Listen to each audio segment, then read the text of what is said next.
আওয়ামী লীগ সরকারের মেয়াদে হওয়া আইন বাতিল করে এবার ১০ বছর পর স্থানীয় সরকার নির্বাচন হতে যাচ্ছে দলীয় প্রতীক ছাড়া।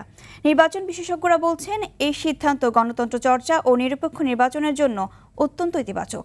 এবারের ভোট সরকারি প্রভাবমুক্ত রাখা, সুষ্ঠু, গ্রহণযোগ্য ও শান্তিপূর্ণ করা সরকারের জন্য বড় চ্যালেঞ্জ। আতিকুর রহমানের ধারাবাহিক রিপোর্টের শেষ পর্ব আছে। স্বাধীনতা পরবর্তী দীর্ঘ সময় বাংলাদেশে স্থানীয় সরকার নির্বাচন হয় স্বতন্ত্র প্রতীকে, কিন্তু ২০১৫ সালে আওয়ামী লীগ সরকার আইন পরিবর্তন করে স্থানীয় সরকার নির্বাচন দলীয় প্রতীকে শুরু করে। ২০১৬ সালে ইউপি নির্বাচনে ব্যাপক সহিংসতা হয়। নজিরবিহীন সহিংসতা হয় ২০২২ সালের ৬ ধাপের ভোটে, সেখানে মারা যায় ৯৫ জন। গত বছর অন্তর্বর্তী সরকারের অধ্যাদেশ জারি এবং বিএনপি সরকার দায়িত্ব নিয়ে নতুন আইন পাশ করে। এর ফলে দলীয় প্রতীকের পরিবর্তে এবার স্বতন্ত্র প্রতীকে স্থানীয় সরকার নির্বাচন হবে।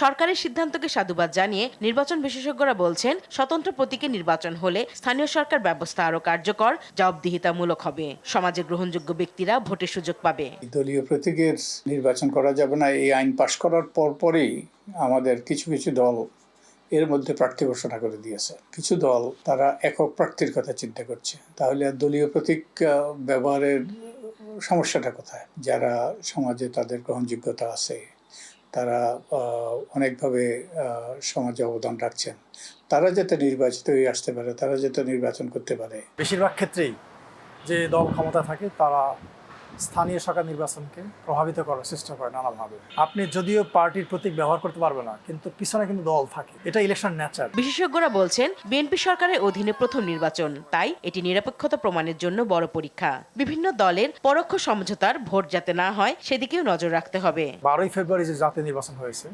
ইতিহাসের অন্যতম শান্তিপূর্ণ নির্বাচন। কাজে এই যে ধারাটা, এটা বোধহয় ধরে রাখাটা প্রত্যেকের দায়িত্ব, সরকারের দায়িত্ব, দলগুলোর দায়িত্ব এবং অন্য যারা এটার স্টেক হোল্ডার আছে তাদের প্রত্যেকের দায়িত্ব। সরকারের কোন প্রভাব আছে কিনা সেটা সবচেয়ে ইম্পর্টেন্ট। সো ইলেকশন কমিশনকে ওই জায়গাটাই মাথায় রাখতে হবে। দলবাজিতে আমরা যেন ব্যাপকভাবে লিপ্ত না হই। দলীয় সরকারের অধীনে যখন নির্বাচন হবে, তখন ক্ষমতাসীন দল অবশ্যই তাদের স্বার্থ থাকবে। দলীয় সরকারের অধীনে নির্বাচন পক্ষপাতদুষ্ট কিংবা নির্বাচন প্রভাবিত হওয়ার সম্ভাবনা একবারে উড়িয়ে দেওয়া যায় না। নির্বাচন কমিশন ও স্থানীয় সরকার সংস্কার কমিশনের সুপারিশগুলোকে গুরুত্ব দিয়ে আগামী ভোট করতে ইসি ও সরকারকে পরামর্শ দিলেন এই দুই বিশেষজ্ঞ। আতিকুর রহমান, RTV, ঢাকা।